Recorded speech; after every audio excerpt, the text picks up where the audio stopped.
How did a single act of disobedience lead to the fall of all mankind? The story of Adam and Eve goes beyond the surface, revealing the delicate balance between free will, temptation, and God's enduring grace. In this episode, we will uncover the depth of this story and its eternal significance. Today, we explore the first humans, Adam and Eve, whose actions shaped the course of humanity. Genesis chapter 2, verse 7. Then the Lord God formed the man from the dust of the ground and breathed into his nostrils the breath of life, and the man became a living being. The creation of Adam marks the beginning of humanity, crafted uniquely by God from the dust of the earth.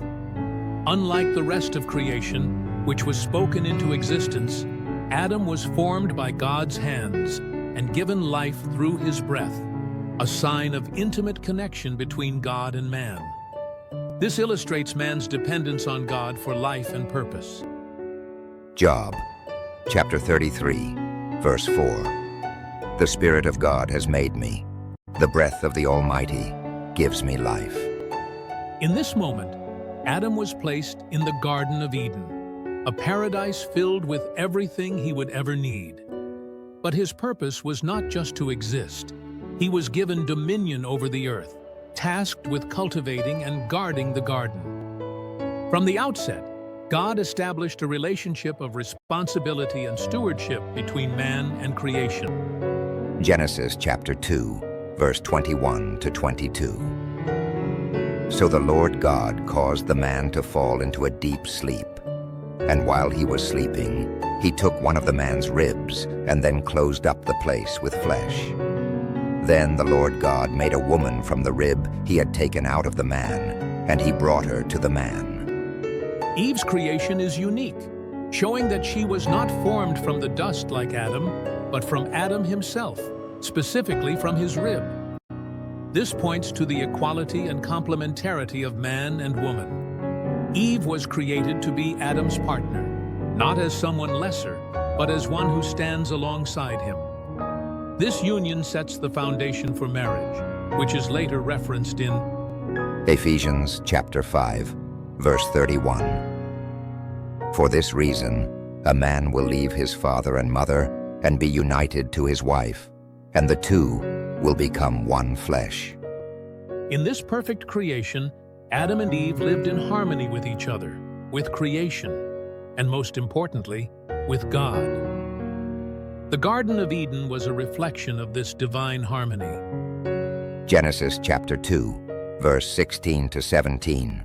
And the Lord God commanded the man, "You are free to eat from any tree in the garden, but you must not eat from the tree of the knowledge of good and evil, for when you eat from it, you will certainly die."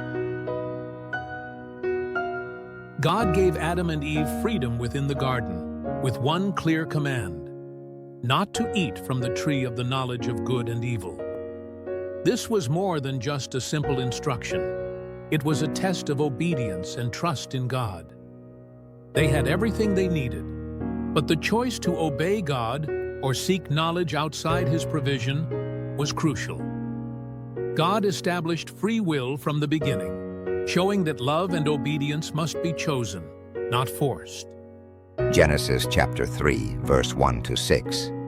Now the serpent was more crafty than any of the wild animals the Lord God had made. He said to the woman, "Did God really say, 'You must not eat from any tree in the garden'?" Satan, in the form of a serpent, introduces doubt into Eve's mind. His tactic is subtle. He doesn't blatantly deny God's command, but questions it, planting seeds of uncertainty. Eve is tempted by the desire for wisdom, to be like God, knowing good and evil. This moment marks a pivotal shift in the story, as the serpent twists the truth, leading to their disobedience. The fall of Adam and Eve reveals the power of temptation and the consequences of giving in. They had everything they needed, yet in their pursuit of something more, they disobeyed the one command given to them. This act of rebellion was not just about eating fruit. It was about rejecting God's authority and seeking independence from him. James, chapter 1, verse 14 to 15. But each person is tempted when they are dragged away by their own evil desire and enticed. Then, after desire has conceived, it gives birth to sin. And sin, when it is full grown, gives birth to death. Genesis chapter 3, verse 16 to 19. To the woman, he said, I will make your pains in childbearing very severe. With painful labor, you will give birth to children.